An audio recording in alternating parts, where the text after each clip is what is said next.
Meanwhile, as reactions continue to pour in from indigents of Plateau within and outside the state, Christian and Muslim women from the 17 council areas of the state came out in their numbers to pray and intercede for divine intervention following the persistent invasion of communities by the gunmen. Our correspondent, Funam Joshua, is in Plateau. Seated in this hall are women from the Christian and Muslim faith across the 17 council areas of Plateau State. They have gathered here with one mission and purpose, which is to pray for divine intervention in seeking an end to the killings. The recent killings of more than 200 people, including women and children, across 3 council areas on the eve of Christmas necessitated the gathering, which is first of its kind in the state. We deem it fit that we come together as Muslim women and Christian women to unite so that we can fight that issue of religious discrimination in Nigeria and also on the Plateau. You can see women from different tribes, Christians and Muslims. In spite of what is happening, in spite of the pain, in spite of the sorrow, we have decided that we'll come together. So we pray that they would listen to us through our prayers, through our admonitions, for a lasting peace on the Plateau and in Nigeria. If you look at the gathering today, the Muslim women and the Christian women on the Plateau are out to tell the world that we are tired of this civil crisis on the Plateau. In a related development, the leadership of the Plateau State House of Assembly and that of the local government chairman have condemned the invasion in some communities in the state. In a separate chat with journalists, they want security operatives to put in place swift measures to avert further reoccurrence of such dastardly acts in the state. The House is therefore appealing to the Plateau State government and the Renew Hope agenda of the Federal Republic not to relent in their effort towards ensuring that normalcy return to the affected communities.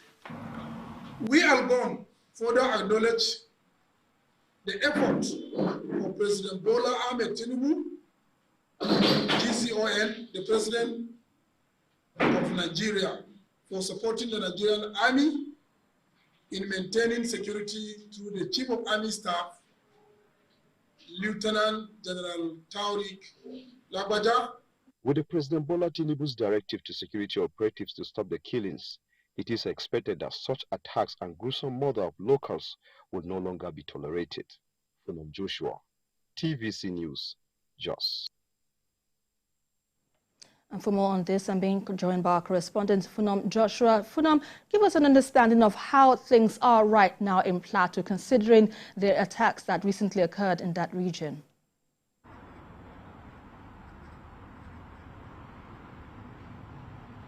Well, here in just the state capital, life is just normal. People are going about doing their normal business activities. But in Bokos, Mangu, and Barikiladi, life is not normal.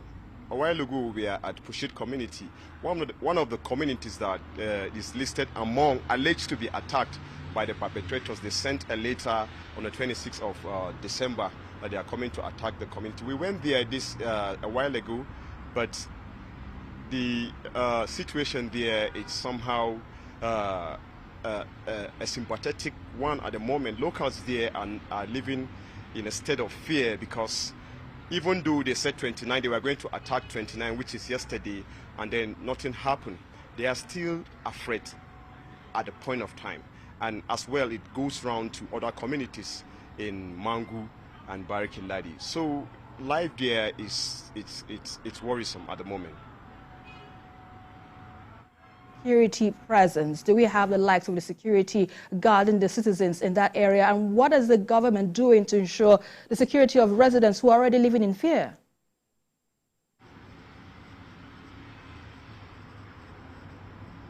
Yeah, I think the directive given by Mr. President for the security operatives to tackle this challenge is yielding a positive result. Today, the police at the police headquarters here, we've seen the deployment of over 300 police officers from different commands and units that deployed to Plateau State. And they are, as I'm talking to you now, most of them, I think 99% of the 300 I mentioned, are across these 3 communities, Bokos, Mangu, and Barkiladi. And while we were at Pushit, we saw some bikers, the special task force bikers, moving within this community. So there's a little bit hope for these victims, these locals within this community.